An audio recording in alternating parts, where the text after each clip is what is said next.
এক নারী এত দরকার, এক মেয়ে এত দরকার যে দুনিয়া ভুলতে হবে, আখিরাত ভুলে যেতে হবে, সমাজ ভুলে যেতে হবে। এক নারীর মধ্যে এতটা কি হয়ে গেল যে এটার পিছনে সারাক্ষণ সময় দিতে হবে। এটা কি এমন আশ্চর্য বস্তু! নারী আর পুরুষের, স্বামী আর স্ত্রীর মিলনেই তো পৃথিবীর সেই আদম হাওয়া থেকে এই পর্যন্ত মানুষের ধারাবাহিকতা। তো এটা তো একটা স্বাভাবিক প্রক্রিয়া। হাজারো কোটি মানুষ পৃথিবীতে স্বামী আর স্ত্রীর পবিত্র বন্ধন হইছে, তো সেটা তুমি একটু অপেক্ষা করলে তোমার জীবনও আসবে। কথা বলেন না কেন? এটা একটা সহজ বিষয় না।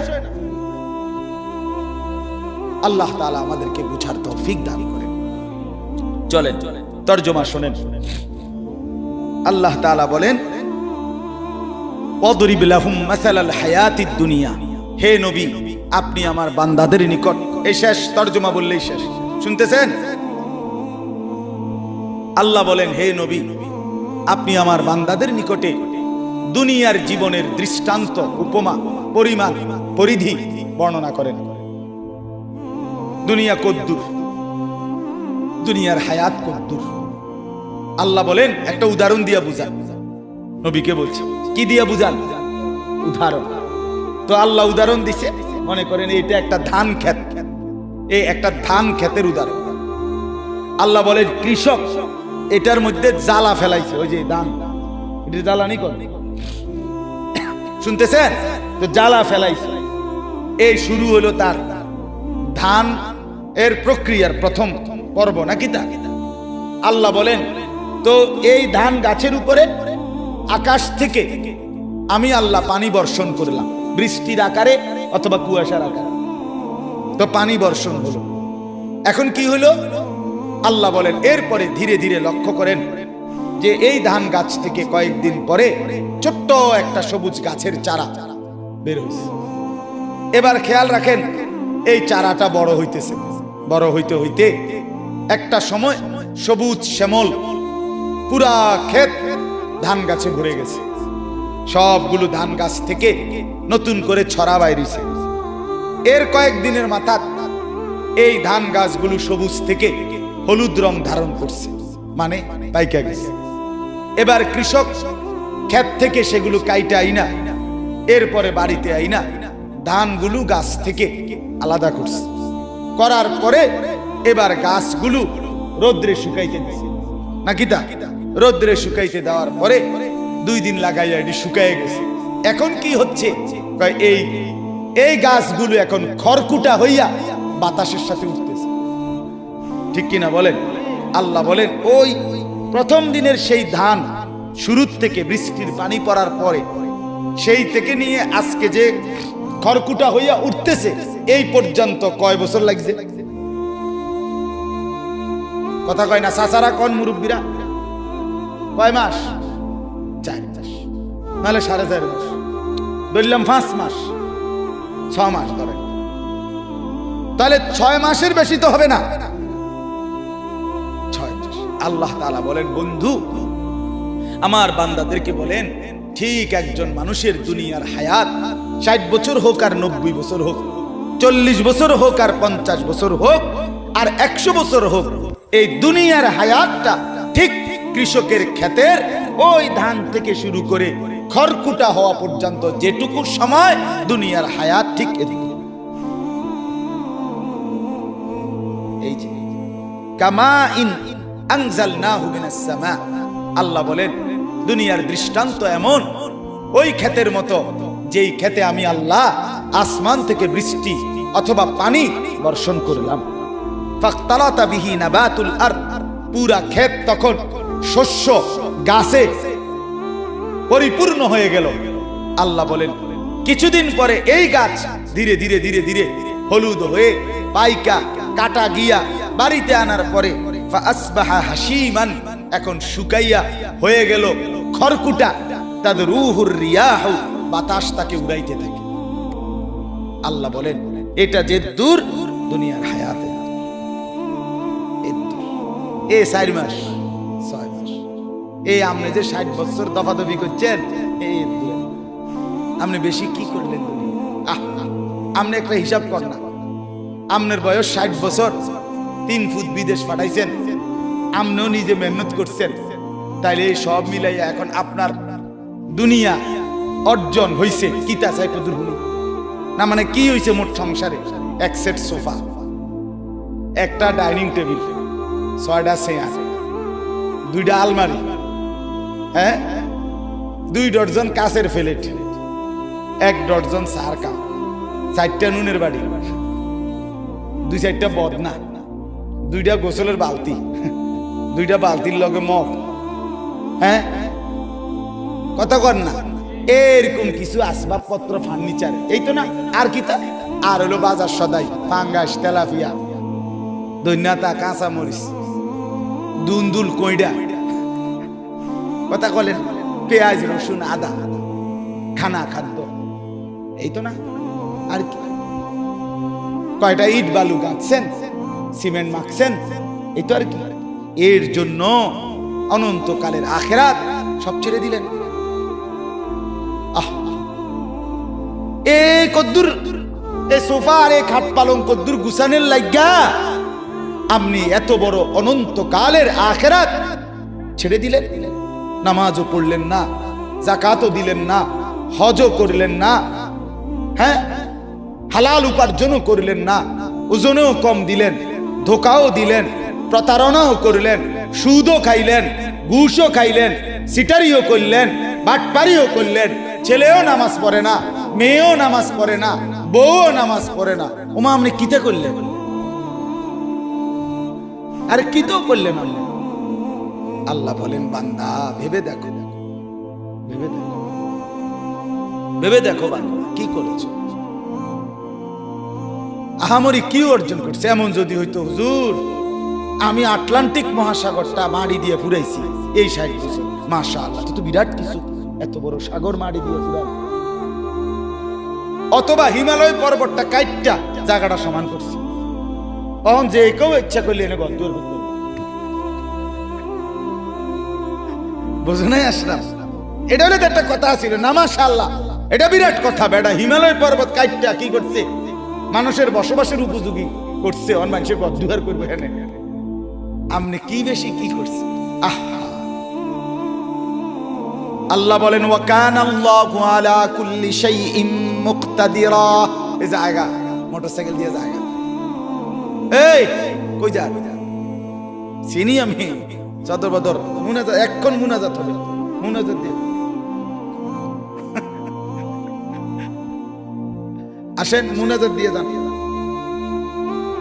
আল্লাহ তাআলা বলেন, আল্লাহ তাআলা সমস্ত বিষয়ের উপরে পূর্ণ ক্ষমতাবান। পূর্ণ কি বলেন না? আল্লাহ বলেন, বান্দা তোমার দুনিয়া, তোমার আখিরাত, তোমার রাত, তোমার দিন, তোমার সকাল, তোমার দুপুর, তোমার বিকাল, তোমার গভীর অন্ধকার, তোমার একাকী, তোমার প্রকাশ্য, তোমার ঘর, তোমার বাজার, তোমার চাকরি, তোমার ব্যবসা, তোমার লেনদেন, পুরা অবস্থার উপরে আল্লাহ ক্ষমতাবান। একটা একটা করে তোমারে বুঝাই দিবে। হ্যাঁ, তুমি কি মনে করছো? হ্যাঁ, আল্লাহ টের পাইছে না? আপনি যে ওজনে কম দিচ্ছেন, মাইনসে না টের পাইছে না? আল্লাহ টের পাইছে না? তো যুবক ভাইয়া, তুমি যে রাতের 2টা বাজে অশ্লীল ছবি দেখছো, বাপ মা না টের পায় নাই? আল্লাহ টের পায় নাই? তো কেমনে ছেড়ে দিবে তোমারে? কেমনে ছেড়ে দিবে? আলাম ইয়ালাম বিআন্নাল্লাহ ইয়ারা। আল্লাহ বলেন, বান্দা তুমি কি জানো না, আমি কিন্তু সারাক্ষণ তোমাকে দেখি। কতক্ষণ? আলা ইয়ালামু মান খালাক। আল্লাহ বলে, বান্দা কেমনে ভাবলা যিনি সৃষ্টি করলেন তিনি জানবে না? বানাইলেন যিনি, তিনি জানবে না কেন? কেমনে মনে মনে ভাবলা আল্লাহ জানবে না, মানুষ জানবে না, এটা তো বলতে পারো, কিন্তু আল্লাহ জানবে না এটা কেমনে ভাবলা? ওয়া কানাল্লাহু আলা কুল্লি শাইইন মুকতাদিরা। আল্লাহ বলেন, আমি আল্লাহ সব বিষয়ে পূর্ণ ক্ষমতাবান। আমি আল্লাহ রাতেও দেখি, দিনেও দেখি, সকালেও দেখি, দুপুরেও দেখি, অন্ধকারেও দেখি, আলোতেও দেখি। 7 আসমানের উপরে যেই ফেরেশতা হাঁটে, 7 তবক জমিনের নিচে যেই পিঁপড়া হাঁটে, আমি আল্লাহর নজরে 2টাই বরাবর। শেষ কথা হলো, এবার আল্লাহ বলেন আল মালু ওয়াল বানুনু জিনাতুল হায়াতিদ দুনিয়া। হে বান্দা আমার, দুনিয়ার এইটুকু হায়াতে, এই 4 মাসে, এই 4.5 মাস হায়াতে, 6 মাসের হায়াতে যদি শুধুই সম্পদ আর সন্তানাদি এড়িয়ে যদি গুছাইয়া থাকো, অর্জন করে থাকো, নামাজ নাই, সেজদা নাই, বন্দিগি নাই, জিকির নাই, তেলাওয়াত নাই, আখিরাতের চিন্তা নাই, হজ নাই, রোজা নাই, হালাল হারামের পার্থক্য নাই, শুধু মাল, শুধু সন্তান, শুধু শুধু ফুদ, শুধু বউ, শুধু বিদেশ, শুধু ভিসা, শুধু টাকা, শুধু বাড়ি, শুধু গাড়ি, শুধু বাজার, শুধু সদাই। আল্লাহ বলে তো মনে রেখো জিনাতুল হায়াতিদ দুনিয়া, এগুলো শুধুই কেবল দুনিয়ার কিছুক্ষণের সৌন্দর্য। ওই 4.5 মাস, কয় মাসের? 6 মাসের, 6 মাসের সৌন্দর্য। ওয়াল বাকিয়াতুস সালিহাত, আল্লাহ বলেন কিন্তু মনে রেখো এগুলো ক্ষণিকের। ওয়াল বাকিয়াতুস সালিহাত, বাকি থাকবে, স্থায়ী থাকবে, টেকসই হবে, হাসরের ময়দানে কাজে লাগবে, একেবারে জান্নাত পর্যন্ত পৌঁছাবে, শুধুই কেবল as-সালিহাত, তোমার নেক আমল, নেক আমল, নেক আমল, নেক আমল। তোমার সেজদা, তোমার বাজার, 10,000 টাকার বাজার খাওয়ার পরে 4 ঘন্টা পরে টয়লেটে সব জমা দিয়া, টিস্যু দিয়া মুচ্ছা দেখে, এই হলো দুনিয়া। ঠিক কিনা বলেন না? এই হলো দুনিয়া। অতএব আল্লাহ বলেন ওয়াল বাকিয়াতুস সালিহাত, সমস্ত নেক আমল, জিকির, তাসবিহ, তিলাওয়াত, কোরআন, নামাজ, রোজা, হজ, যাকাত, আল্লাহর ইবাদত, বন্দেগী, আল্লাহর হুকুম মানা, হারাম থেকে বেঁচে চলা, গুনাহ ছেড়ে দেওয়া, এগুলোই হচ্ছে স্থায়ী। বাকিয়াত এগুলো স্থায়ী। হুয়া খায়রুন ইনদা রাব্বিকা সাওয়াবান ওয়া খায়রুন আমালা, এগুলোই কেবল আল্লাহর কাছে বিনিময় পাবে। এগুলো দিয়েই যদি কিছু আশা করতে পারবে। আল্লাহ বলে যদি কিছু আশা করো তো সেজদার থেকে করো, যদি কোনো বিনিময় চাও তো সেজদা দিয়ে করো, রোজার থেকে বিনিময় চাও, যাকাত থেকে বিনিময় চাও, যদি কিছু আশা করো তো হজ যে করছো ওটার থেকে কিছু আশা করো, উমরা যে করছো ওটার থেকে কিছু আশা করো, মসজিদে যে দান করছো ওটার থেকে কিছু আশা করো, মাদ্রাসায় যে দান করছো ওটার থেকে কিছু আশা করো, সন্তানকে যে হাফেজ বানাইছো ওটার থেকে কিছু আশা করো, বাচ্চাটাকে যে সেজদাওয়ালা বানাইছো ওটার থেকে কিছু আশা করো। ওই ফাঙ্গাস তেলাফিয়ার থেকে কিছু টুয়াই, কথা বলেন না কেন? ও বুট মুড়ির থেকে কিচ্ছু চাইও না, ইতান দিয়া কিচ্ছু, কিছু চাইলে কোশিশের থেকে, বন্দেগী থেকে। আল্লাহ নবী সাল্লাল্লাহু আলাইহি ওয়াসাল্লাম বলেন দাজ্জাল হলো শেষ জামানায় প্রকাশ পাবে একটা যুবক। 2 নাম্বার হলো তার চুল হবে কাতাত, এলোমেলো, আউলা জাউলা, বড় সড়, পাখির বাসার মতো, নবীজি বলছেন গাছের ডালের মতো, তাক তাকওয়ালা, থাক থাকওয়ালা, বিভিন্ন রিওয়ায়াত আছে, শীতি কাটা ইত্যাদি ইত্যাদি। মানে স্বাভাবিক চুল না। স্বাভাবিক চুল হলো চতুর্দিক থেকে, এই যে চতুর্দিকে সমান, এটারই স্বাভাবিক চুল বলে। আর এদিকে বাড়ানো, বাম দিকে বাড়ানো, সামনের দিকে বড়, চতুর্দিক দিয়ে একদম সমান করে, কাইটা একদম সমান করে মাঝখান দিয়া, হ্যাঁ, মহিলাদের চুলের খোপার মতো ইত্যাদি। পাগল, মাতাল, অসুস্থ, বিকৃত, কথা বুঝেন? হ্যাঁ, এগুলা আপনি প্রত্যেকটা ছেলে পরীক্ষা করে দেখেন, অসুস্থ। এদের কোনো সেজদা নাই, এদের কপালে কোনো নামাজ নাই, এদের মা বাবার সাথে এদের কোনো সম্পর্ক নাই, এদের এলাকার সাথে এদের কোনো মিল মহব্বত নাই, এরা পাড়া মহল্লা সমাজ কোনো কিছুর সাথে সম্পৃক্ত না। এরা এক ধরনের অসুস্থ জীব। যতগুলোর চুল দেখবেন আপনি আউলা জাউলা, এরা এই সমাজ থেকে বিচ্ছিন্ন এক জাতি। দেশ, সমাজ, পাড়া মহল্লা, মানুষের কল্যাণ, মানবতার উন্নয়ন, এমন কিছুর সাথে এদের, এরা শাহওয়াতের গোলাম। হ্যাঁ, আব্দুস শাহওয়াত মানে মনের চাহিদার গোলাম।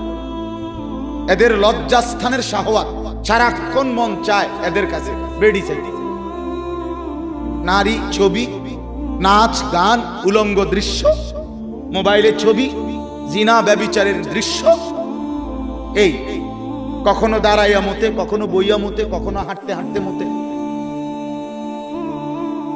হ্যাঁ, অত স্বাভাবিক না, কথা বোঝেন নাই আপনি? হ্যাঁ, যেমনি ইচ্ছে এমনি মতো। হ্যাঁ বেটা, লজ্জা থাকলে এই চুল রাখো না। যদি মুসলমান হয়ে থাকো, এগুলা বেঈমানের চুল, ইয়াহুদির চুল, কাফেরের চুল,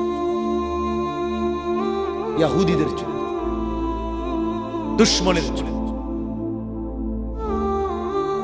বেঈমান তোমাদের ছেলেদেরকে নিয়ে পুতুল খেলে, পুতুল, হ্যাঁ, তামাশা করে। ওরা একবার কয়, ডিজাইন দিছে যে দিক দিয়ে হালাই দাও, আমার মাতাল যুবক বলে হ্যাঁ ঠিক আছে, আবার বলে এদিক দিয়ে ফেলে দাও, আবার বলে ঠিক আছে, আবার বলে চতুর্দিক দিয়ে হালাই দাও। তাহলে তুমি অসুস্থ না? তোমার আত্মসম্মান কোথায়? তোমার মা তোমাকে বুকের দুধ খাওয়ায় নাই? তুমি মুসলমান বাবার ঘরে বড় হও নাই? বেঈমান তোমারে নিয়ে নাচায় পুতুলের মতো, তুমি নাচো। ছি ছি ছি। আত্মসম্মান যার আছে, আত্মমর্যাদা আছে, আমার মা আমাকে দুধ খাওয়াইছে, আমার বাবা আমাকে পালছে, আমি মুসলমানের সন্তান, আমি কেন বেঈমানের পুতুল হব? হ্যাঁ, একবার জিজ্ঞাসা করে দেখছো ছেলেরা, এখানে যারা বসে আছো, একবার জিজ্ঞাসা করছো এগুলা কার চুল?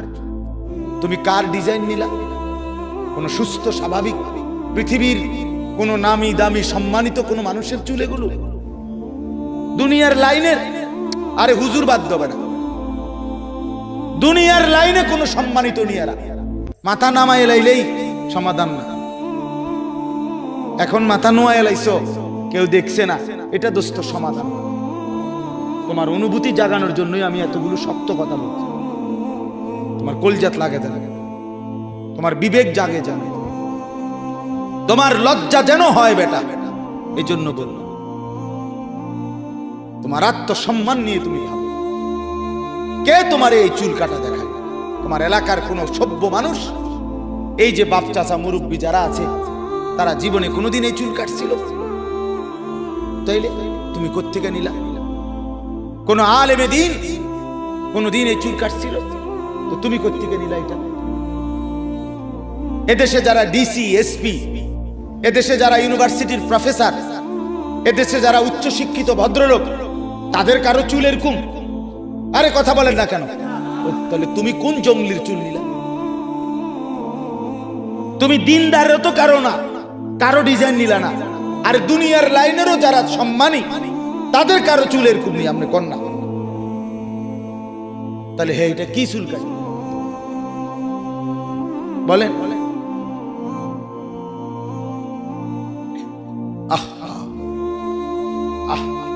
হ্যাঁ, এমন খেলোয়াড়ের চুল কাটছে, খেলোয়াড়ে দুইটা বাচ্চা লইয়া এরপরে বেডিরে বিয়ে করছে। হ্যাঁ, না, আগে বাচ্চা হয়েছে দুইজন, এরপরে কয় আমি হেবড়িরে বিয়ে করি। ঘোড়ায় চড়িয়া মর্দ হাঁটিয়া চলিল, কিছুক্ষণ পরে মর্দ রওনা করিল। এটা আমরা ছোটবেলায় পড়ছি, মানে অবাস্তব কথা, অযৌক্তিক কথার উদাহরণ আছে যে ঘোড়ায় চড়িয়া মর্দ মানে পুরুষ, হাঁটিয়া চলিল। সে বলতেছে কবিতা যে ঘোড়ায় চড়িয়া মর্দ হাঁটিয়া চলিল। মা কিও কয়, ঘোড়ায় চললে হাঁটিয়া চলে কেমনে? হাঁটিয়া চললে ঘোড়ায় চড়ে কেমনে? বুঝেন নাই কথা? এরপরে কইতেছে কিছুক্ষণ পরে মর্দ রওনা করিল। লোকটা কিছুক্ষণ পরে কি করছে? রওনা করছে। তো এতক্ষণ কি চড়ছে? এতক্ষণ যে বললেন ঘোড়ায় চড়ছে, এতক্ষণ যে বললেন হাঁটিয়ে চলছে, স্ত্রী গীতা পরে যদি রওনা করে তো আগে কিটছে। এটা মানে এটা একেবারে অবাস্তব কথা কিনা, অযৌক্তিক, হাস্যকর বিষয়। এই জন্য আপনি নাম বলাতে কইলাম যে ছেলেরা বাপ আখলাক শিখো, জিন্দেগি শিখো, নিজেকে মানুষ বানাও, নিজের ভালো করো, নিজের ভালো করো। মানুষ এত মাতাল হয় না, মুসলমান এত মাতাল হয়। হ্যাঁ, ইহুদিরা আমাদেরকে সাজায় দেয়, আমাদের যুবকরা সাজায়, অথচ সেই বেঈমানরা মুসলমানকে বলছে 24 ঘন্টার ভিতরে মুসলমানের মাতৃভূমি, মুসলমানের পৈতৃক ভূমি গাজা, ফিলিস্তিন, এটা মুসলমানের পৈতৃক ভূমি। ওরা জারজ, ওরা অবৈধ রাষ্ট্র। ইসরায়েল কোনোভাবে কোনো বৈধ রাষ্ট্র নয়। বেঈমান সে বলছে মুসলমানদেরকে যে 24 ঘন্টার ভিতরে মুসলমানের এরিয়া ছেড়ে দিতে। শুনছেন আজকের ঘোষণা? কত বড় ডাকাত, কত বড় ডাকাত! আজকে মিয়া ছেলেরা কাফেরের মতো চুল রাখো, কাফেরের গেঞ্জি গায়ে দাও, কাফেরের মতো শরীর সাজাও, লজ্জা থাকা উচিত বেটা। ওরা আমাদেরকে 2 পয়সার মূল্য দেয় না, 2 পয়সার মূল্য দেয় না। টাকা তোমার, এমবি তোমার, পয়সা তোমার, মোবাইল তোমার, রাত কাটে তোমার, সময় যায় তোমার, লাভবান হয় বেঈমান। তোমার এমবি যে খরচ করো, নারী দেখো, নর্তকী দেখো, উলঙ্গ ছবি দেখো, আরে বেটা তোর বাফেরই লাভ হয় টাকাগুলো, না বেঈমানের লাভ হয়?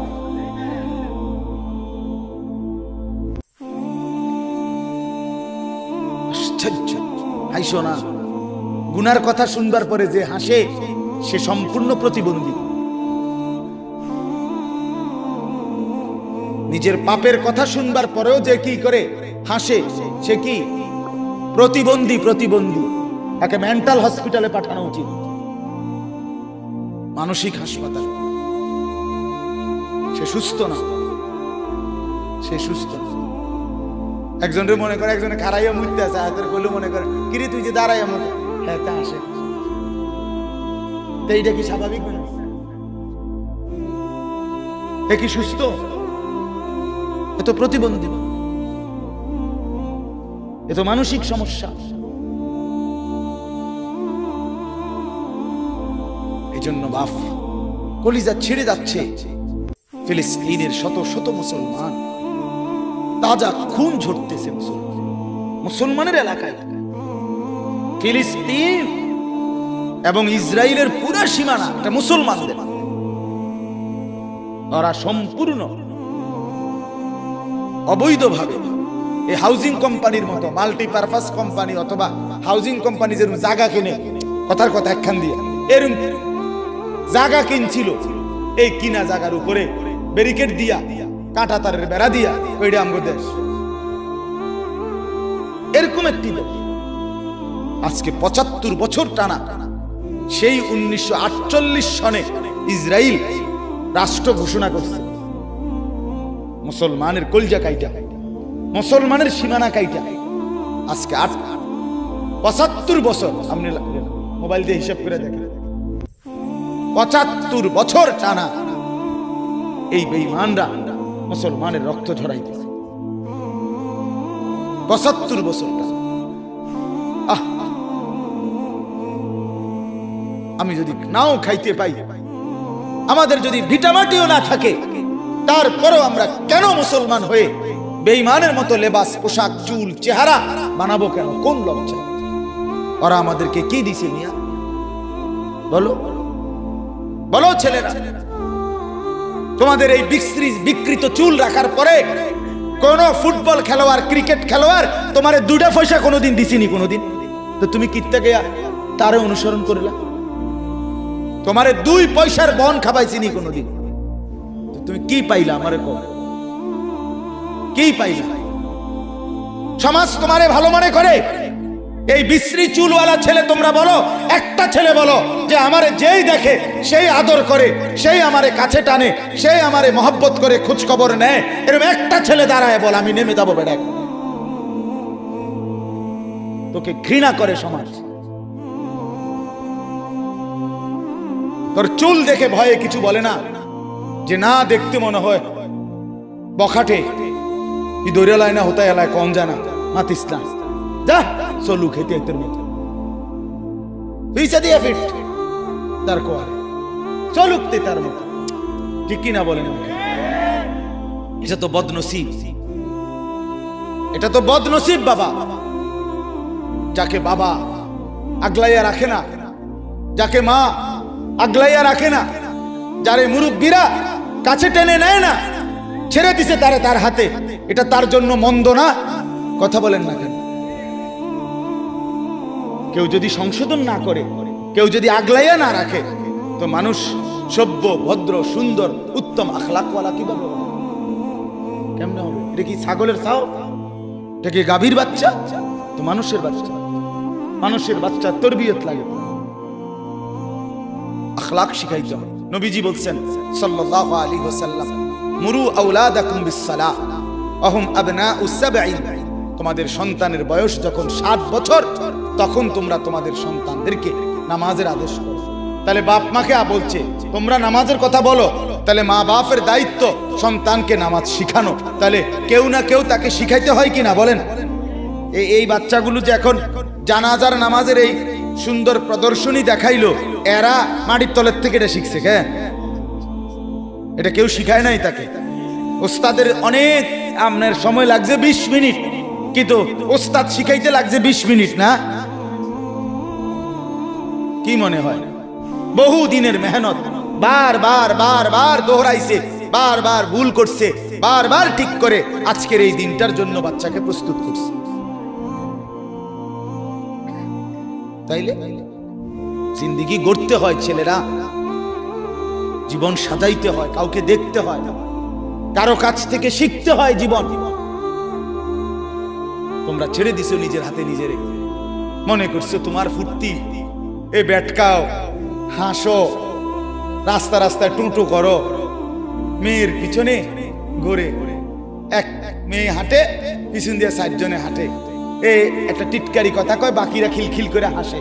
বাহ বা মনে হয় যেন অর্থাৎ এই মাত্র আপনার থেকে বাস এখানে নামাই দিছে।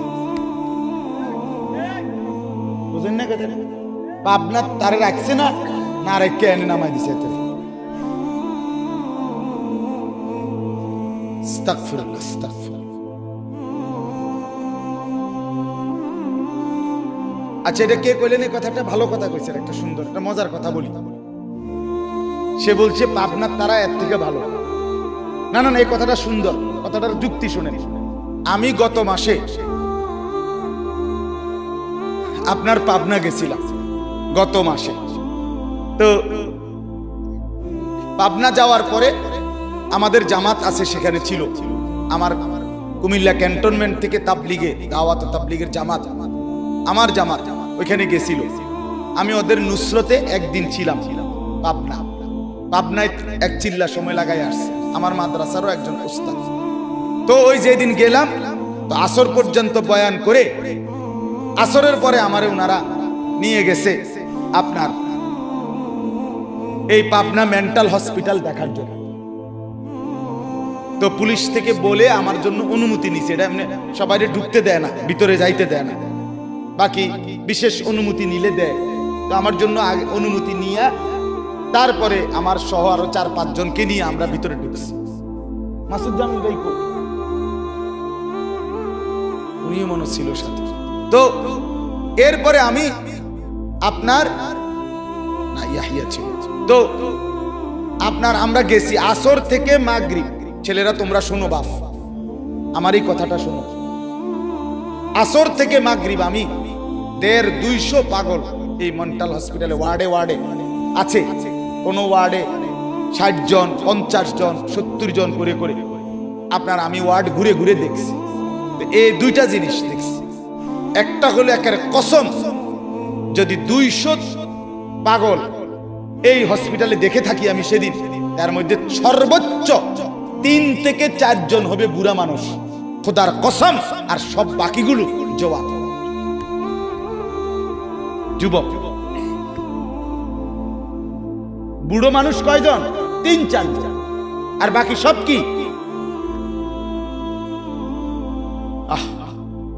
হায় বাস। 2 নম্বর কথা হলো, এই ছেলের কথার কারণে বলতেছিলাম, মাগরিবের ওয়াক্ত যখন হয়েছে, আজান হয়েছে, 2টা ওয়ার্ডে আমি দেখছি এই পাগলেরা, এদের মধ্যে প্রতি ওয়ার্ডে 17-18 জনের মতো পাগল। এত আমি একজনকে জিজ্ঞাসা করছি, তোমার নাম কি? আমার নাম রবীন্দ্রনাথ ঠাকুর। কথা বুঝছেন না? তাহলে বুঝা গেল সে কি মেন্টাল কিনা। কিন্তু আজান হওয়ার সাথে সাথে একটা ছেলেরে দেখলাম এই পাগলেটার ভিতরে, ওয়ার্ডে তো ঢুকতে দেয় না, গ্রিল দিয়ে দেখছি তো আজান দিছে এবং 17-18টা ছেলে নামাজে দাঁড়াইছে। তাহলে তোমার এই কথা ঠিক হলো না? পাগলও তো আল্লাহকে সেজদা করে। আরে তুই কি মাতাল, তোর মার ঘরে জন্ম নিয়া বাপের ঘরে ঘুমাইয়া 3 বেলা ভাত খাইয়া তুই জানোয়ার সেজদা করস না, একটা ওয়াক্ত নামাজ পড়স না, তুই মানুষের বাচ্চা হইলি কেমনে বেটা? এই বেহায়া বেনামাজি, আজকের সারাদিনে যারা এক ওয়াক্ত নামাজ পড়ো নাই, বের হবে এটা তুই বেটা। বেশরম বেহায়া, তোর মালিক তোকে জন্ম দেয়, সৃষ্টি করে না? তোর আল্লাহর দেওয়া আসমান তুই ভোগ করো না? কার জমিনে তুই চলো বেটা? কার রোদ, কার বৃষ্টি, কার আলো, কার বাতাস? ঘটনা কি? আমিনতুম মান ফিস সামা, আল্লাহ বলে আসমানে যিনি আছেন আল্লাহ, তার থেকে নিজেকে নিরাপদ ভাবো না? হ্যাঁ, বাদুকা খাবাই দেখা মনে করছো তুমি বান্দা, আমি কিচ্ছু কইতাম না, তুমি তামসা মনে করছো? হ্যাঁ, ফুর্তি যৌবন, যৌবন তোমার বাপে দিছে। কথা বলে না কেন? যৌবন কারো বাপের দেওয়া? তো তোমার ভিতরের শক্তি, কামনা, বাসনা তো আল্লাহর দেওয়া। আপনি একটা কথা শুধু বলেন, মনে করেন এখানে 2 জন মহিলা দাঁড়াইছে, কথার কথা একটা উদাহরণ দিচ্ছি, তো একজন হলো আমার মা, আরেকজন হলো আমার স্ত্রী, কিন্তু দুজনই মহিলা, রক্ত মাংসে, শরীরের গঠনে, শরীরের অঙ্গ প্রত্যঙ্গ 2 নারীরই বরাবর, ঠিক কিনা বলেন? কিন্তু এই মা নামের যে মহিলাটা, আমি যখন তার দিকে তাকাই, আমার দিলের অবস্থা যেটা হয়, 1 মিনিট পরে 30 সেকেন্ড পরে যদি আমি স্ত্রীর দিকে তাকাই, ওই মহিলাটার দিকে তাকাইলে আমার দিলের অবস্থা ক্ষণিকের মধ্যে ভিন্ন রকম হয়। এই 30 সেকেন্ডে আমার দিল বদলে দিল যিনি, তিনি কে? যদি দুটোটা বরাবর লাগতো, যদি জ্বরের রোগীর মতো হইতো কামরুল ভাই, যে মিঠাটাও তিতা লাগে, তিতাটাও কি লাগে, যদি 2 জনকেই মা মনে হইতো, যদি 2 জনকেই স্ত্রী মনে হইতো, বলো না বাপ? আল্লাহ তাআলা তা বলেন, ভিন্ন ভিন্ন প্রবৃত্তি তো আমি দিয়েছি। মাকে দেখলে একরকম মনে হয়, স্ত্রীকে দেখলে আরেক রকম মনে হয়। এই হালাত, দিলের এই অবস্থাটা পরিবর্তন কে করছে? কার নাফরমানি করো? কার নাফরমানি? এজন্য লজ্জা থাকলে, আমার কথা শেষ, শরম যদি থাকে, মায়ের দুধ যদি খেয়ে থাকো, আমি বললাম বেনামাজি ছেলেরা আজকের রাতে এশার নামাজ পড়ো। এখন প্রয়োজনে যদি শরীর না পাক থাকে, পেশাব করে পানি নিয়ে আনিয়ে থাকো, তো আজ রাতে গোসল করো, নতুন লুঙ্গি পরে নামাজে সেজদা দাও, চোখের পানি ফেলে আল্লাহকে বলো, মাওলা বহুদিন তোমাকে নারাজ করেছি, আজ ওয়াদা করছি আর তোমাকে নারাজ করব না। আল্লাহ বলবে, বান্দা আমি এখনই তোর পেছনের সব মাফ করে দিলাম। আল্লাহ বলে, বান্দা তুমি যদি রাত্রে আসো, আমি রাত্রেই আসবো, তুমি যদি দিনে আসো, আমি দিনেই আসবো। গুনাহ নিয়ে আসবা মাফ চাইতে রাতে, আমি আল্লাহ মাগফিরাত নিয়ে আসবো রাতে। তুমি আসবে যখন, আমি আসবো তখন। তুমি আসবা 1 বিগত, আমি আসবো 1 হাত। তুমি আসবা 1 হাত, আমি আসবো 2 হাত। তুমি আসবা হাঁটতে হাঁটতে, আমি আসবো দৌড়তে দৌড়তে। আও না বান্দা, আও, দেও সেজদা দাও, গোলামি করো, বন্দেগী করো, আমাকে ডাকো। কেন ভুলে গেলাম? মা গাররাক, মা গাররাক। আল্লাহ বলছে কোরআনে, মা গাররাক, এই মানুষ এই আমার বান্দা, কেন আমারে ভুলে গেল? কেন ভুলে গেল? আমি কি সৃষ্টি করি নাই? আমি কি অঙ্গ প্রত্যঙ্গ দেই নাই? আমি কি এমন সুন্দর সুঠাম স্বাস্থ্য বানাই নাই? আমি কি এই চমৎকার চেহারার আকৃতি দেই নাই? আমি কি দুইটা চোখ দেই নাই? আমি কি একটা জিহ্বা দেই নাই? আমি কি দুইটা ঠোঁট দেই নাই? আমি কি তোমাকে বানাই নাই? বলে বলো না ছেলেরা, উত্তর দাও ভাই। রাত গভীরে উত্তর দাও। গভীর রাত, এখন কোটি কোটি মানুষ ঘুমায় গেছে। তুমি এখন বলো ইনসাফের সাথে, কত নারী দেখলে স্বপ্ন মিলবে? কত উলঙ্গ ছবি দেখলে তোমার তৃপ্তি হবে? হ্যাঁ, মোবাইলে কত নগ্ন ছবি দেখলে তোমার আউশ মিটবে? বলো ভাইয়া, বলো বলো বলো, একটা ছেলে বলো। পৃথিবীর কত লক্ষ নারী দেখলে তোমার আর দেখতে মন চাইবে না? কত উলঙ্গ ছবি দেখলে তোমার আর মন চাইবে না? যে মদখোর, যে নেশাখোর, সে তো আটলান্টিক মহাসাগরের ভরা মদ খেলেও তার তৃপ্তি হবে। যে জুয়ারি, সে জুয়া খেলতে খেলতে তার যদি ভিটা মাটি বউ বাচ্চাও দিয়া দেয়, তারপরও তার জুয়ার নেশা যাবে না। যে নারীতে আসক্ত, তার তৃপ্তি হয়। গুনাহ তৃপ্তি দেয় না, নাফরমানি তৃপ্তি দেয়। দুনিয়া একদমই অল্প, একদমই অল্প, একদমই অল্প, একদমই অল্প। আজকে যারা বৃদ্ধ মানুষ, আপনারা ভাবেন আপনি সেই ছোট্ট ছিলেন, আপনি কিশোর হলেন, তরুণ হলেন, যুবক হলেন, আজ অক্ষম, দুর্বল, বৃদ্ধ। আর কয়েকদিন, যে কোনো দিন আপনি কবরস্থানে। আজকের যুবক ভাই, তুমি ভাবো, তুমি তো প্রথম দিন যুবক ছিলে না, এক ছোট্ট কোলের বাচ্চা ছিলে। আজ তুমি ধীরে ধীরে তোমার সেই শিশুকাল চলে গেল, কিশোরকাল চলে গেল, তরুণ কালও চলে গেল। তাহলে পিছনের এই সময় যেহেতু গেছে, তো ধরে নাও যৌবন কালও চলে যাবে। কোনো সন্দেহ, কোনো সন্দেহ। বন্ধু আমার, নষ্ট হইও না, নষ্ট হইও না। জীবন বড় দামি, সময় বড় দামি, হায়াত বড়ই দামি। এত সুন্দর যৌবন নষ্ট করে দিও না। হাদিসের মধ্যে আছে, আল্লাহর নবী সাল্লাল্লাহু আলাইহি সাল্লাম বলছিলেন, লাকাদ হামামতু আন আমুরা ফিতিয়াতি, আমার মন চায় আমার যুবকদেরকে সঙ্গে নিয়ে আমি ঘরে যারা নামাজ পড়ে আমি তাদেরকে বের করে আনি, অথবা আমি তাদেরকে আগুন দিয়ে ঘর সহ জ্বালিয়ে দেই। নবীজির হাদিস এটা। নবীজি বলছে, আমার ইচ্ছে জাগে আমার যুবক সঙ্গীদেরকে নিয়ে আমি মুসলমানের ঘরে ঘরে গিয়ে বেনামাজি ঘরে নামাজ পড়ে তাদেরকে টেনে হিচড়ে বের করে আনি। কথা ছিল এই, কথা ছিল যুবক সমাজ গড়বে, কথা ছিল যুবক মানুষকে আল্লাহর দিকে ডাকবে, কথা ছিল যৌবনকাল আল্লাহর জন্য ওয়াকফ করবে। আজ দিয়া দিছে নারীর কাছে, জিনার, ব্যভিচারের কাছে, মদ আর জুয়ার কাছে, মোবাইলের কাছে। আস্তাগফিরুল্লাহ, আস্তাগফিরুল্লাহ, আস্তাগফিরুল্লাহ। আসসালামু আলাইকুম প্রিয় দিনী ভাই বোনেরা, আপনাদের কাছে যদি এই ধরনের ওয়াজ মাহফিল ভালো লাগে বা ইসলামিক লেকচার যদি আপনাদের কাছে ভালো লাগে, তাহলে আমার চ্যানেলটাকে সাবস্ক্রাইব করেন আর আমার পাশে থাকেন। ইনশাআল্লাহ আপনারা প্রতিদিন এরকম ইসলামিক ভিডিও, ইসলামিক লেকচার নিয়মিত পাবেন ইনশাআল্লাহ।